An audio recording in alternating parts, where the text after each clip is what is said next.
We're sort of back. We're sort of back. Yeah. Can you change us so that we got the smaller squares instead of these? Sure. There we Oh, go. wow. That's a lot better. Way better, I guess. Or you can do this one. If you want. If you want, you're in charge. You're in the driver's seat. I've been sitting in the co-pilot seat for 2 straight weeks, so go ahead, do whatever you need to do. Yeah, well, sorry anybody who's watching now. Sorry that we had 2 weeks off. I was out of the country, was in Jamaica for 8 days, and I left on a Tuesday and didn't get back until late on the next Tuesday. So that's why I wasn't in part. And then Carcass was out there doing his thing with Pentagram, which we're going to talk about a little bit. So yeah, it just kind of everybody just had things going on. So our apologies for not, Hopefully you were able to see those little snippets. I had one with Bobby Liebling and then one with Tony Reed, the great mighty Tony Reed, and kind of funny stuff. But man, I don't even know where to start. But I guess we can start with the pick of the week. No? Yeah, let's do it. Shout outs. Who's got I mean, I've got 2 pages of shout outs, but I'll try to condense that into something because in order to make this, I don't know that people appreciate really what goes on from getting a band from point A to point B, C, D, E, F, G. And if it were up to me, before anybody can complain about any band, they should ride on a bus for a couple of days and see what it takes to make it happen. Because I think they'd have a greater appreciation for what really happens. But anyway, I don't mean to preach or whatever, but it was really eye-opening. And preach. Well, I was in a band for 20 years and we did lots of shows, and yes, it's not easy. It's not easy keeping 5 guys. In your case, what, only 4 guys? 4 guys you have? 4 guys, and then some peripheral staff. Right. We had a merch person. We had Bobby had a handler who basically is like his right-hand person to do all the menial tasks and the organizational part, so he can focus on the task at hand. And then there was me, who was, I guess, the calming force amidst the storm. But man, they say it takes a village to raise a child. Well, it takes an entire city to make an event like this happen. And like I said, I've got a list of shout outs, and we'll get into that later as I give you a quick. Got some people watching. Heavy Metal Overkill's with us. We got Xandar, Damien Hair Metal. Yes. Our good buddy George G. Yeah, George. Room of Rock. Tony Clem's with us. I saw Tony in Milwaukee. It was great, even though we crossed paths by pure accident. Pentagram was about to go on stage, and I don't know if you know anything about Milwaukee Metal Fest, but they are like uber strict about everything, including start times, end times, blah, blah, blah. And Pentagram started 4 minutes early, and the sound man was back there going ballistic. And I said, go ahead, you go up on stage and tell Bobby to stop and wait 3 more minutes. And he said, I'm not supposed to go on stage once the performer starts. And I said, well, then you got a real problem then. And then I scooted around and was kind of storming, trying to walk off some steam to see how it sounded at the back of the room, and just ran right straight into Tony Clem. So that was awesome. That settled me down. But anyway. Just DJD's Record Zone, who asked, are you I'm a huge Kiss fan. Yep, huge Kiss fan. Of course we are. In fact, let me, since he said the magic word, the very last show in Nashville, typically they do a 2-song, Pentagram would do a 2-song encore, Forever My Queen and $20 Spin, which turns into sort of a jam session. It could be anywhere from 6 to 10 minutes long. It's kind of cool. But crazy drum machine Henry Vasquez just broke into Rock and Roll All Night and Party Every Day, and they ripped it off without any practice, it was awesome. And it just so happens the sound man was recording the thing, so we may get a snippet of something never heard by anybody. But yes, Rock and Roll All Night and Party Every Day, it was awesome. Right on. We also got Jonathan Mooncroft and Lord Prideries. Am I saying that right? Lord Prideries, who has a middle history channel. Sweet. Anyhow, yeah, let's go ahead and get into. If I don't really have any shout outs. Like I said, I was on vacation and I'm nice and tanned and I had a blast. I went snorkeling and climbed up the side of a mountain it was actually a waterfall. We climbed up the waterfall. That was a blast. Me and my wife, my children, and all three of my grandchildren. My youngest grandchild, who's only 5, he made it up about 3/4 of the way up the mountain, up the waterfall, climbing by himself. So he was ready to be done about 3/4 of the way out. So my wife got out with him, but then the rest of us made it all the way to the top. So that was a lot of fun. And I love snorkeling, man, especially along those reefs where, all the fish and I saw all kinds of stuff, we saw those big giant walking, what are those things called? I don't know. They're called snails, but the big ones that you blow into and make the sounds and you hear the ocean in. Oh, like a conch? Yeah, we saw those, but they're alive and walking, and stingrays. And the first trip we went on, the guide gave us some food and we just stick it out and all the fish would come eating off your hands. And my wife got bit. We had a totally different Jamaica trip than what I had. Really? Oh boy. Our Jamaica trip was fantastic. Did you include machine guns, Steve? I'll just leave it at that. I had a very good time when I went to Jamaica a couple years ago, though. Well, we did have the resort we stayed at had the drinks were free everywhere, so everybody was drunk all the time. I'm not a huge drinker, but I did indulge in some coconut rum drinks. They were good. They warned us to stay away from the green stuff out there because the green stuff has been laced with fentanyl, and you don't know. So I didn't indulge in any of that, and I didn't actually even have anybody offer or see it out there at the resort we were at. So we didn't really leave the resort except for once, and that was when we went to the resort took us in a bus to climb up the waterfall. So we had a blast out there the entire time. They had a water park there, and twice I took my grandkids down to the water park. And here's the thing: this water park. This resort we stayed at, it's closing on the 31st of this month.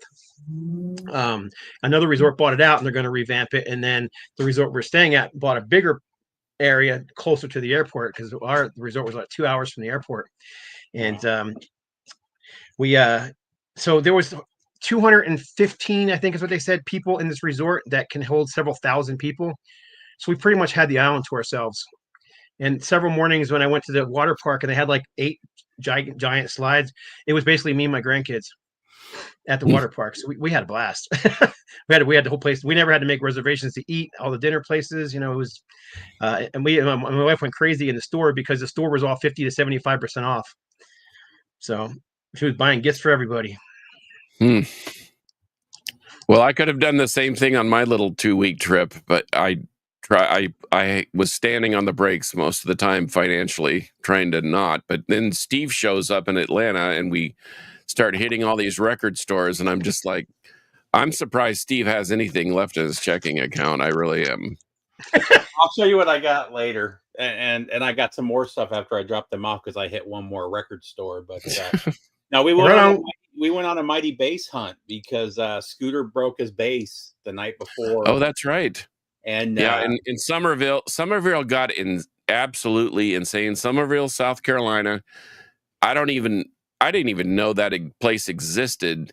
But somehow Scooter Haslip's bass got absolutely destroyed. It was a 1978 Rickenbacker that he had for almost, I think he told me that he had bought it new or just slightly used, and the neck was destroyed. He claims he can fix it. I was trying to have them both on here today just so we could talk about it, but they're fixing and repairing and doing whatever they have to. But we had a guitar shop there in Atlanta and then ended up at Guitar Center where they had 1 million basses, and he picked up an SG, and he plays backwards and upside down, so a right-handed bass was no issue, and he got a good price. They hooked him up with a case, and he played the last 2 shows with it, and it sounded pretty good. Yeah, right, no, it sounded great. He so John mentioned he plays left-handed, so he had to basically take the bass apart, swap the nut around, swap the saddles around, Yeah. all before the meet and greet, which was like 2 hours after I dropped them off, So it was so I can't even describe how wild it was. It was more of an adventure than a tour per se. But once again, people pitching in and helping out, and Steve, he was it was great that it happened, and if it had to happen, it was nice to have people you could rely on to shuffle you around the city, and they knew the city, and but anyway, and I'll get to the Hans Condor band. I'm going to talk about them too, because those guys are absolute fantastic nails. They are from Nashville. They owned the last club that we played, which was the Cobra, and Charles and his crew are absolutely amazing. They got their hands dirty, helped me load in, load out a couple of times, and absolute stellar people. And I guess this is where I interject. I put at the top of my notes, here's the preaching part. But you know what I noticed in 2 weeks is there was no racism, there was no homophobia, there was no bigotry, there was just humanity. I mean, we had black, white, male, female, trans, whatever. We had all peoples, all ideologies in a room rocking out to great music. And that's all that really mattered. It didn't matter what color our hair was or what we believed. And that's as far as I'm going to take it. But it was absolutely outstanding to feel that we can at least agree on something, and that's rock and roll. And Atlanta, or at the Atlanta show, there were a bunch of bikers too, and there were like a couple of bouncers watching the bikers, waiting for something to happen, and it never did. They were just enjoying the music. So, I mean, it was insane because the media will tell you that these groups can't get along, but like you said, Steve-O, there were bikers standing next to a trans person, and a rocker standing next to a punk, and a 80s metal guy standing next to something else. It was just an 80s metal guy. So it's funny. There's an 80s metal guy. He's a young guy too. He's got to be late 20s, but he's the full on 80s, the tight pants, the bandanas, the what is it? The fishnet shirts, everything. Yeah. He's been at every single show I've been to in Atlanta in the last 10 years. Always in the front row. Just one of those guys that's a major part of the scene. It was very cool. Well, let's get into, before we get into heavily into it. I did want to mention that Rick Derringer died last night. Yeah, so that's a big bummer. I don't know what he died of, but I did hear that he died. Actually, I got a message from Foghat's page, which is where I first saw it, and I was like, he did. And I started looking around on, I was Googling. I'm like, I even asked Google. I'm like, Google, did Rick Derringer die? And she's like, she couldn't answer the question, and I couldn't find any information on it. But within like 2-3 hours later, all of a sudden it was everywhere. So somehow Foghat knew about it before everybody else did. But yeah, it's a bummer. He was rushed to the hospital Monday night after being shocked. But there's no cause of death given, so who knows? Yeah, I'll tell you right now, Rock and Roll Hoochie Coo is probably a top 20 rock song of all time in my book. And he was amazing on guitar, played for Edgar Winter. Yeah. Had a great solo career. But he had a hit in his band before Edgar Winter and Rick Derringer too, but it's slipping my mind at the moment. But gosh, I'll have to look it up. But anyhow, let's get into your picks of the week. So, yeah. Okay. Well, and speaking of great guitarists, I found a great play copy of this. Pat Travers, Crash and Burn. I've been looking for. I had one and I couldn't find it when I was rearranging my room, and I thought this is one that I like to pull out and listen to on vinyl. But I mean, this had Tommy Aldridge, Mars Cowling, Pat Travers. I mean, this thing's amazing. But Crash and Burn, Pat Travers, every metalhead needs it. It's to me, I mean, he has other good records, but if you're just going to get one Pat Travers, this would be the one. That's a great album. Absolutely great album. One of my all-time favorites. Oh, I just found the song "Hang On Sloopy" was from his first band. Oh yeah, "Hang On Sloopy," of course. Yeah. And then my metal pick of the week, I actually found this at the Black Habit which was across the street from Club 529 in Atlanta. This gal's only been open for about less than a year, but she was really nice and had some really cool stuff. Even Tony Reed found some eclectic things. This is Conjureth, Majestic Dissolve. This thing was short pressed and just unavailable. And I even tried to order it off of Bandcamp and couldn't. And there it was, a copy for like $15. So I couldn't pass on it. And interestingly enough, Tony Reed is a record collector too, and he said he saw more records that he doesn't see than he does. We were, in fact, on our way to Somerville. We were talking about this band called Rare Bird, and he said, "Yeah, if I could just find the second one, I'd be happy." Well, he walked into this gal's shop, and there it was for $15 too. She had quite a bit in there, though. For such she had quite a bit in there. So anyway, my picks of the week: Pat Travers, Crash and Burn, for the rock side of things, and then the Mighty Conjureth with their newer release, Majestic Dissolve, which they had released last year. But and I picked up a whole bunch of other stuff. Fortunately, some of it was Friendly Fire, and they said, "Oh no, here, just take the album." I.e. Hans Condor. Those, I'm telling you, those guys, we're going to get them on here. They volunteered to, at least Charles, and you'll see how zany and wild. Someone asked me, well, what are they like? And I said, well, if the Dead Kennedys and Anvil had a baby, it would be Hans Condor.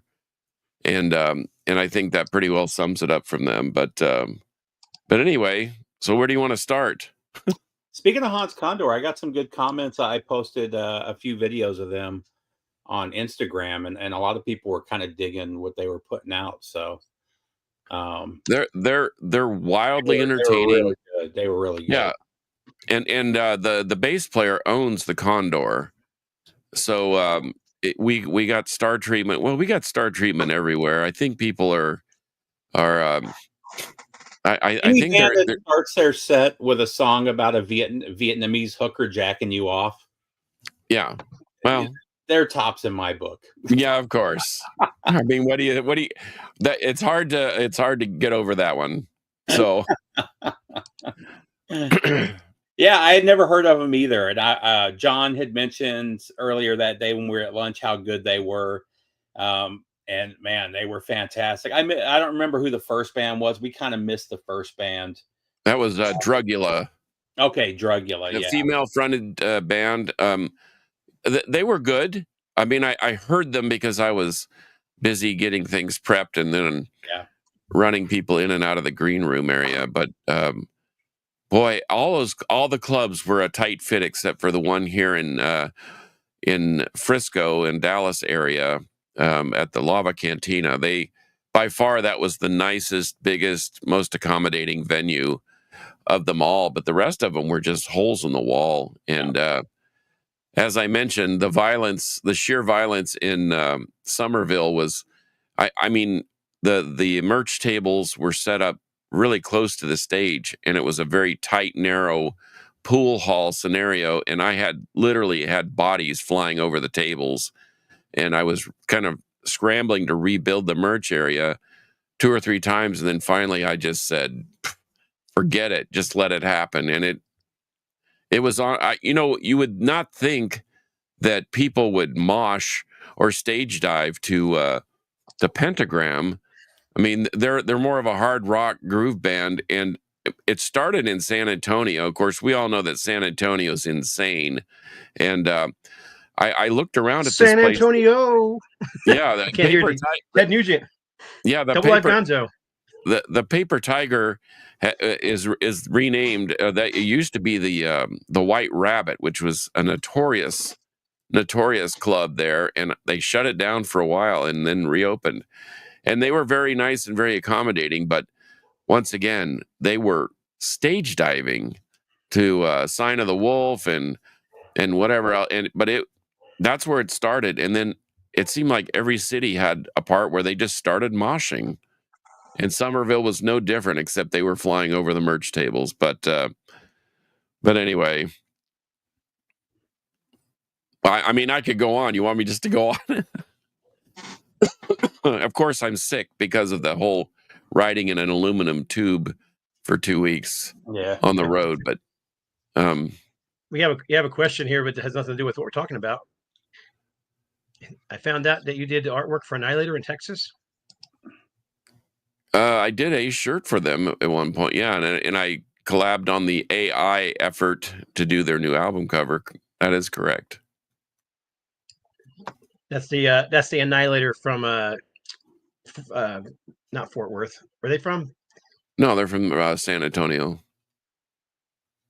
They're from San Antonio. Okay, I thought. Yeah, and it's the Spanish spelling of Annihilator, by the way. Right. Yeah, I thought they were from Corpus Christi for some reason. Well, they're Corpus San Antonio, and I think Alex Dominguez, the bass player, lives in Houston now with his wife. But they, that's what bands do. I mean, Bobby's from Philadelphia, Scooter and Tony Reed are from Washington State, and then of course the enigmatic Henry is from Vasquez is from here in Fort Worth. But they in fact at some point they were, when they would do like a pre-sound check before they got Bobby up there, they were doing Moss Generator songs because those crazy maniacs are headed to Europe on Thursday to do a bunch of festival shows, and then in between festival shows they're doing 2 weeks of Moss Generator, and so it's just going to be Henry, Tony, and Scooter. But so I got to hear on the Moss Generator too. Yeah, he's going to sit in on drums because it doesn't value it. It's no value to fly the drum, a drummer out there. And I think my buddy John O'Garrett, who had played with Tony for a long time, is doing something else. He's in some sort of a grind violence something type of band. But so it's a perfect fit because Henry's already there, and that guy can learn 21 songs in 21 hours. So he's so that's what they're going to do. So they're going to do almost 6 weeks in Europe, several weeks with the regular gigs, and I think in the UK and Denmark and Sweden and all those places, and then they're doing 2 weeks of Moss, and then the festivals like Hellfest and so forth. Yeah, it's a great, and then they're back for 4 to 6 weeks, and then they're doing Australia, New Zealand, etc. And I'm not sure what my status would be for that, but if they asked me to go, man's got to do what a man's got to do. But anyway, the whole landscaping. Yeah, the whole experience. I mean, I can write a book about it, and it's going to be mostly about relationships with people and the effect that that music has on society. It's really amazing, man. It just there's so many. It kind of restored my my hope for humanity, because there is humanity in the world, and there is a way for us all to be happy and get along. It's crazy, but anyhow. Steve, didn't you want to talk about something from the show that you were at? What's that? The Pentagram show you went to? You said you wanted to talk about something from there. The Hans Condor thing? Oh, yeah. No, Hans Condor was great. It was, if you guys haven't checked out the new album from Pentagram, I was actually talking to Bobby about it after the show. I think this is better than the last few albums that they've done. And I told Bobby straight up I thought so. I don't know who did most of the writing for it, if it was Tony or if it was Tony and Henry. Tony and Henry basically kicked out 20 tracks in 2 weeks. They did a 2-week writing and recording.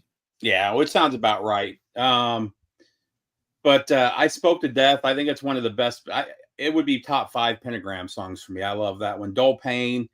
And then even though Walk the Sociopath didn't hit me real hard when I listened to the album, when they play it live, the last 2 minutes of it, they go into this slow, dirging doom that's just fucking killer. And it just knocks out the whole place. It was so good. So if you guys haven't checked this out, like I said, this is up there with the first couple Pentagram albums, in my opinion. This is a deluxe edition. I think the regular edition's like purple and pink. But correct. Really killer album. The show was fantastic. Henry's always good. I've got a few. So the go-to record store is one I took them to. It's Ella Guru. Um, it's the guys from that were the buyers for Criminal Records for like a decade and a half. Everybody left Criminal Records due to some management issues, and they bought a record store from an old jazz guy.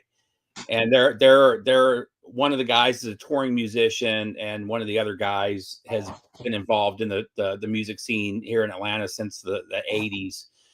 So and they're both hard rock and metal and punk guys. So they've always got the best select. That's where I get all the best records that I get is that shop. I also took them to Rat Room Records, which is actually it's a guitar shop. It used to be called Big House Records. We actually went there to check out the basses, and they didn't have but one or two. So and what was the price point? The price point started at like $2,200. Yeah, so Big House Music used to be like one of the top music stores in Atlanta. Like that's where you bought the really nice classic Gibsons, the high end guitars. But they always had a nice selection, and now they've like cut the place in half. Half of it's a record store now, so they just didn't have a big selection. We were trying to avoid going to Guitar Center. They wanted to go to real music shops.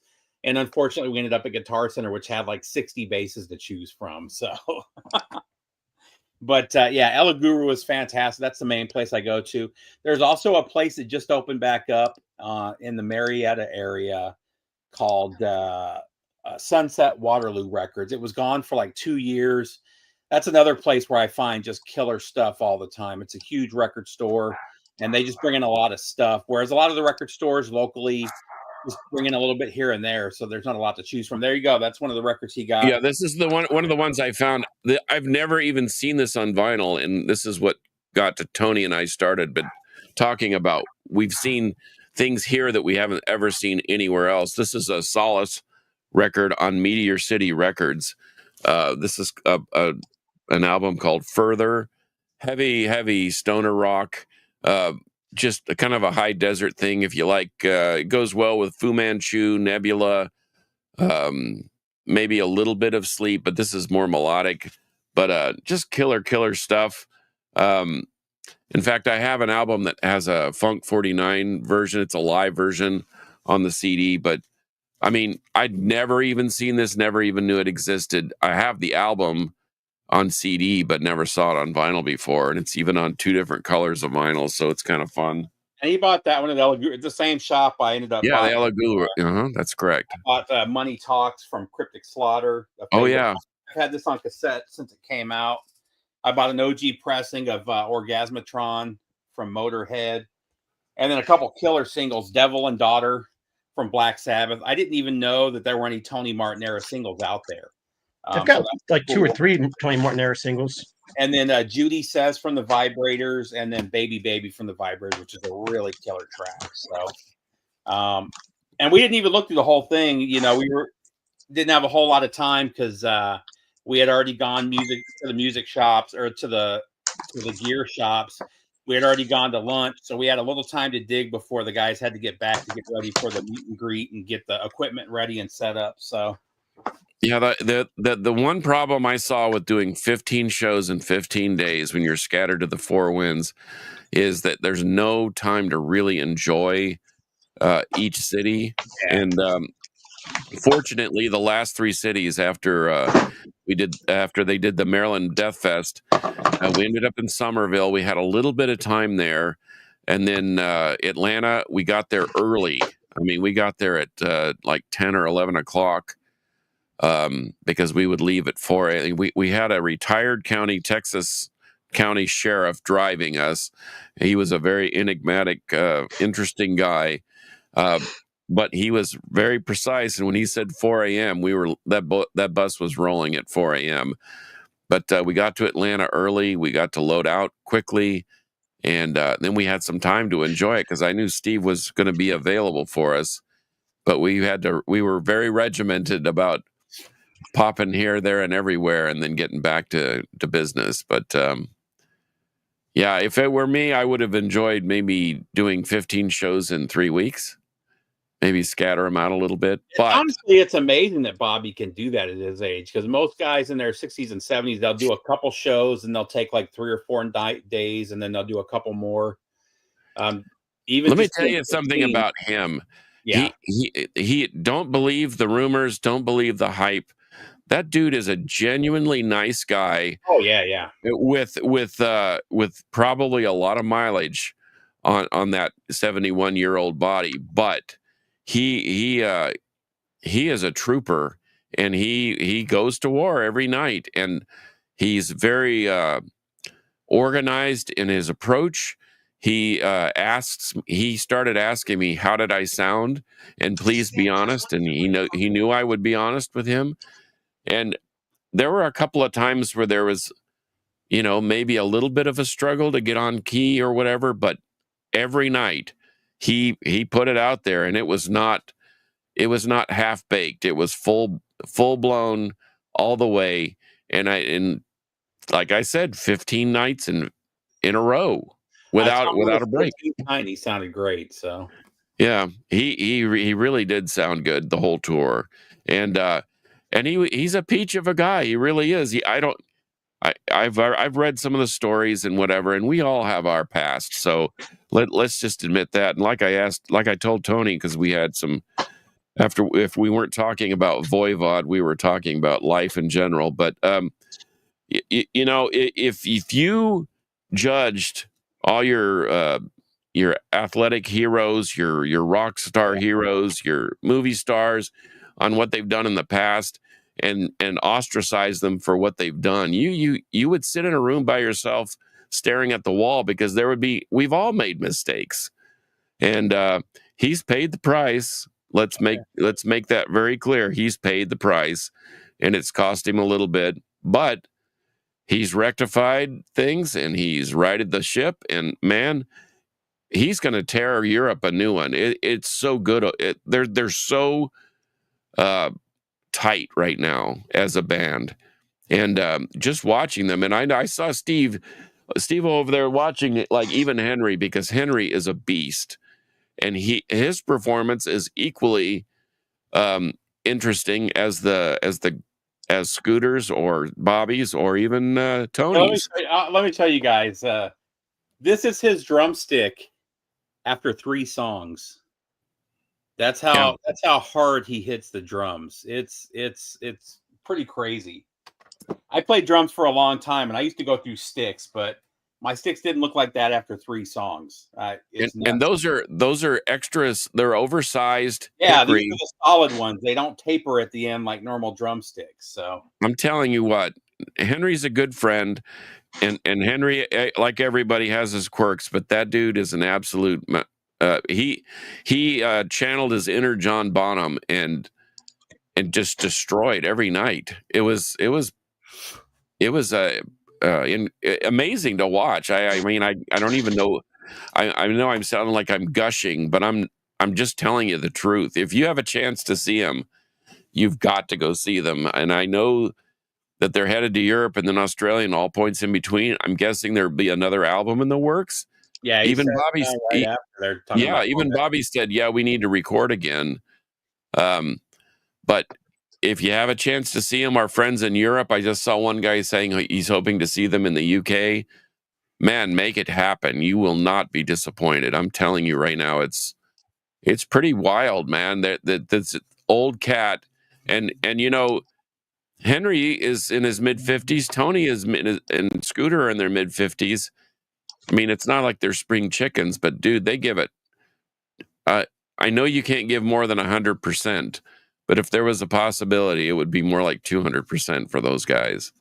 It's so cool to see that happening. That music still has a fire underneath it that sparks that passion. How was the attendance for? You got to give Henry credit too, because he's pretty much running everything. He's running everything, and but from the minute he got there, from the minute people were there, he was in the booth selling merch. He was signing everything for everybody.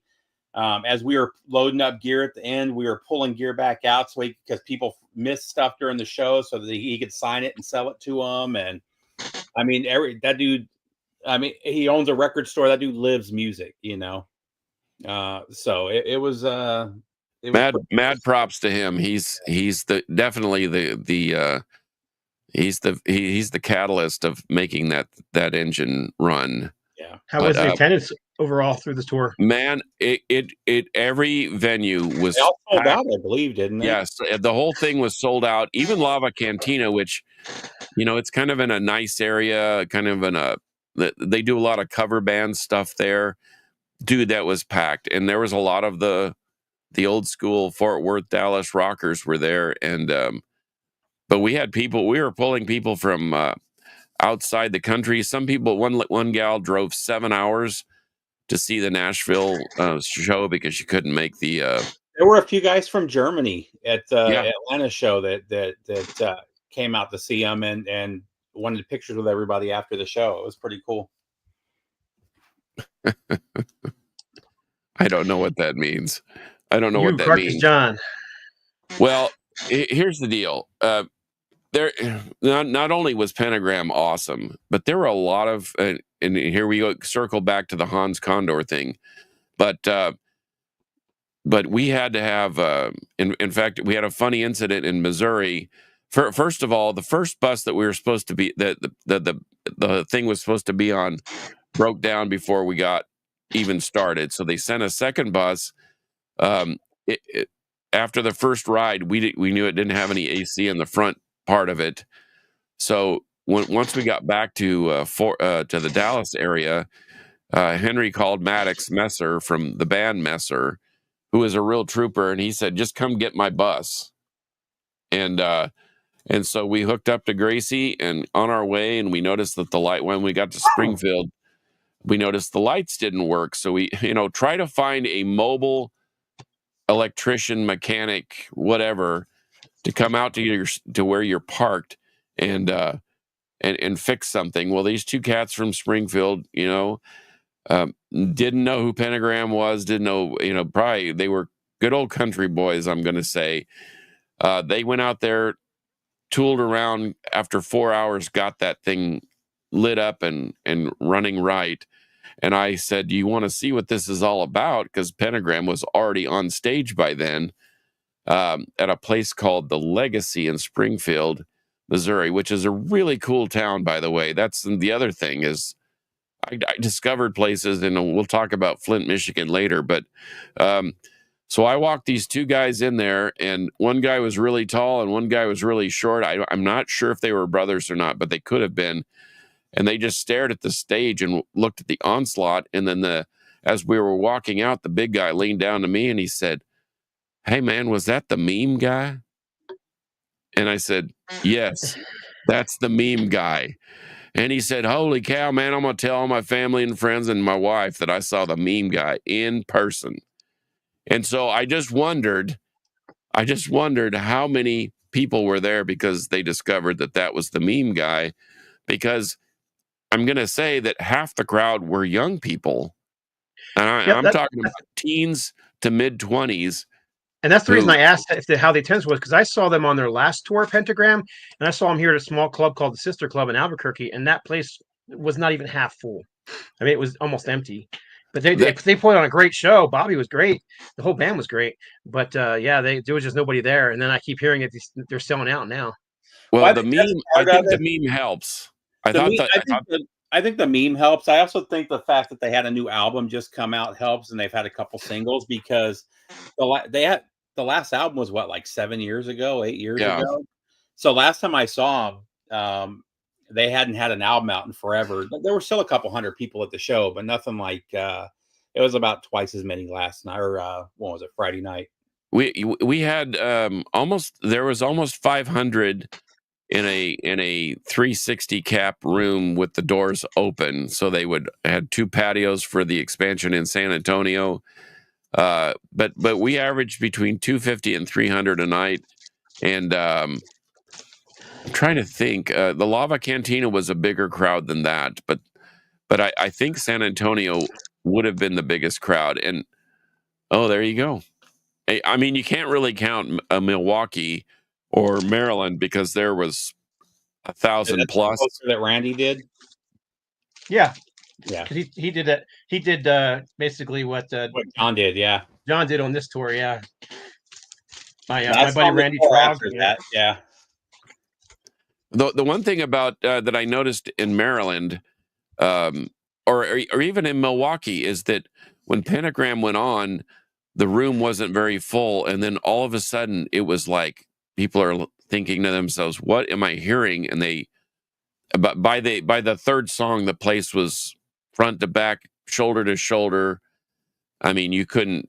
It was such a tight space you couldn't think. Atlanta was completely packed. I was on the side of the stage, and I was still being pushed in closer to the green room area because there were people trying to still shove their way in. So it was insane how packed that place was. Yeah, I'm guessing they. I know for a fact that prior or pre-sale they were at 250, and they're a 230 cap room or whatever. Yeah. And yeah, it was pretty tight spaces, but they have places to open up to sort of dissipate that crowd. But man, mad props to everybody that showed up. I mean, people made a sacrifice to be there, and then the folks that helped us out, and I keep referring back to Hans Condor, but those guys, Danny Roselle, who is a road warrior and Bobby's right hand person, he had to leave for the last 2 dates, and there was a lot of pressure on me. Not that I didn't, accept the fact that we were going to make it work, but had those dudes not been there to give me a hand, it would have been really, really bad. But Charles, Eric, and Ryan are true music aficionados and great humanitarians. So, and I want to shout out one guy, Jody Stilson in Lynchburg, Virginia. That the logistics of that place. Think about this: you got an 1800s era building that's taller than it is wide, and there were 22 steps to the bottom, and we were down in a basement of an old. They converted this thing to an old arcade, and because the city wouldn't allow them to renovate the service elevator, we had to walk everything downstairs, and the building sat lower. The parking lot was at an angle, so we had to back in. Our bus was parked 4 miles away, so here I've got a trailer unhooked at on an angle and back door, and we had a kid that was one of the bands. Was it Opium Church or was it? I don't remember. But anyway, he was nice enough to move it into place, but the trailer was basically empty. And by the time we got it full, it was too heavy for him to tow. But Jody Stilson and his two 16-year-old kids helped us load up those stairs. They wanted to be roadies for a day. And then he pulled that thing with his big-time Chevy Duramax truck 4x4 and pulled it over to the brewery and got us situated. So mad props to him. But that's the thing. Did you charge him several $1,000s to be the roadies for the day? No, I did not charge him at all because they were doing us a solid there. But Gene Simmons will be very disappointed in you. Yeah, I'm not an entrepreneur like Gene. I just give people an opportunity and let them have some fun. But I got to say, in Atlanta, we got lucky because we literally finished right as it started pouring fucking rain. Oh, yeah. Like literally, we had just loaded the last crate on, and John's like, all right, get out of here. And right when I got in my truck, it just started downpouring. It was crazy. We got another bit of that in Nashville. We thought we were going to have to load in during the rain, and then it broke. So we loaded all that stuff in, got set up, closed the gate. It rained. And then our loadout was nice and cool, but there were tornado warnings. There was all sorts of bad weather stuff, but it looked like it was headed south. But man, once again, and I'm not even to discuss how many blower belts that we broke along the way. We were, like I said, shout out to Maddox Messer. He had extra belts in a hidden container somewhere in the belly of the truck. He had tools. This wasn't his first rodeo either, and so we were able to get the bus fixed and at least to limp in, and we got the home base of Platinum Music Complex there in here in North Fort Worth. But holy cow, man, what a ride! And once again, I would encourage people to bear in mind how much effort it takes for a band to just to, in fact, speaking of which, in Somerville, I talked to the guys from Interceptor, who I think had just played Hell's Heroes, and they were about to embark on a North American tour, and their drummer just up and quit.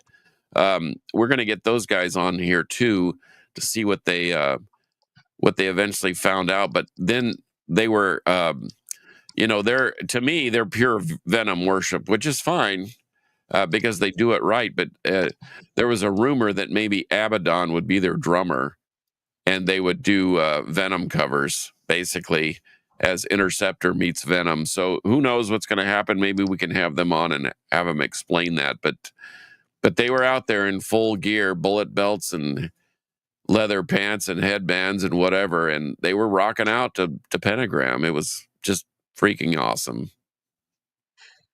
Yep, there are some good people around.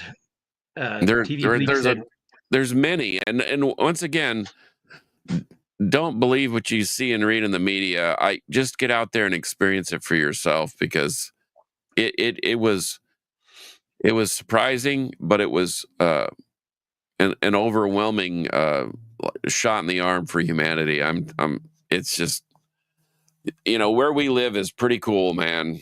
And every place is different, even though some of the pictures I was posting on social media all looked the same in between.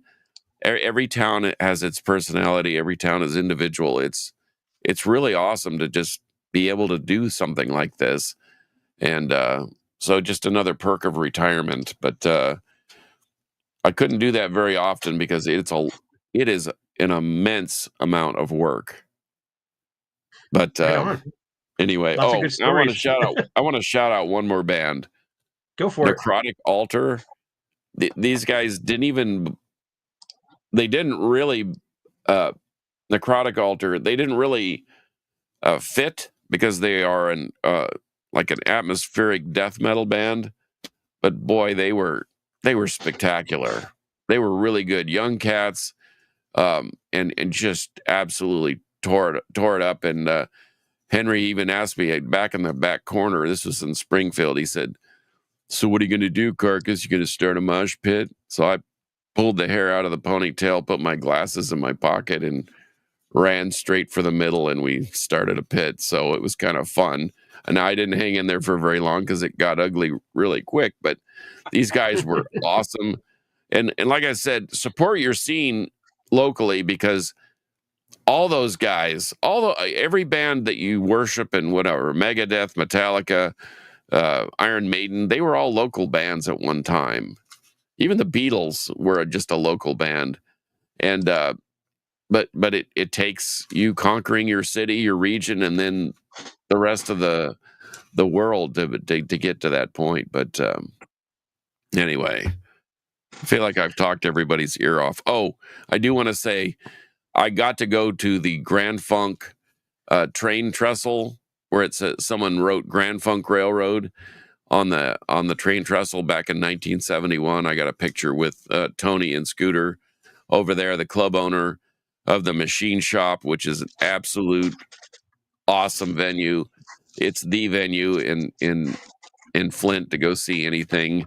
And boy, what a history there, and of people making the best out of a bad situation with all the car stuff going out of business and so forth.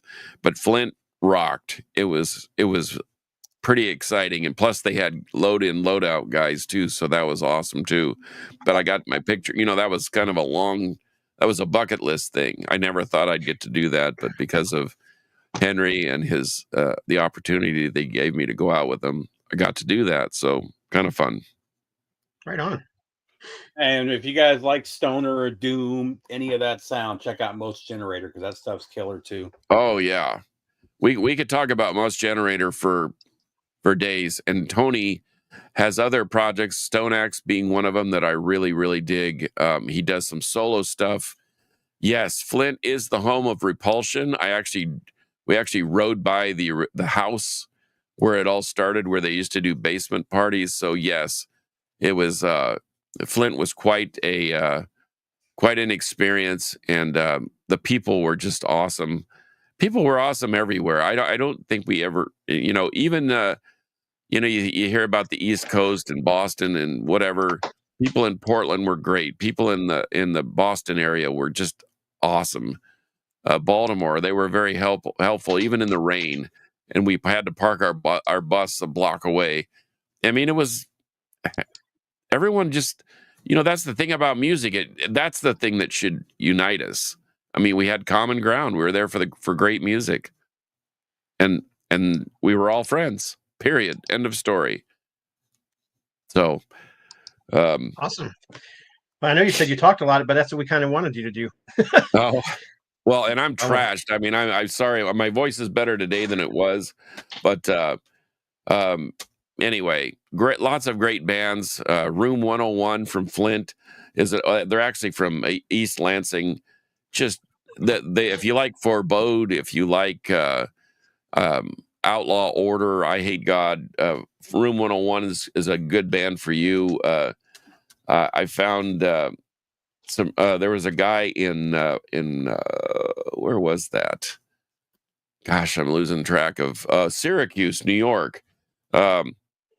Penetration. He gave me a stack of CDs and said, "Please talk about my CD."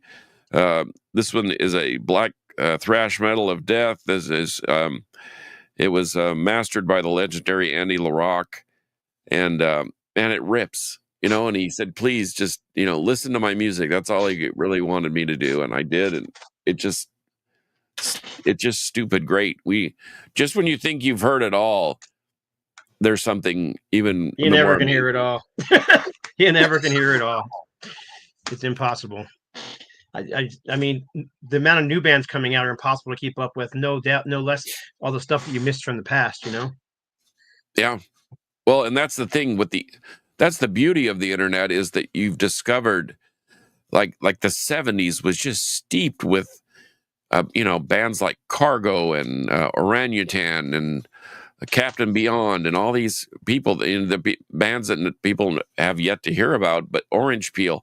But the new, like you said, Scooter, the amount of new bands that are coming out, like Interceptor.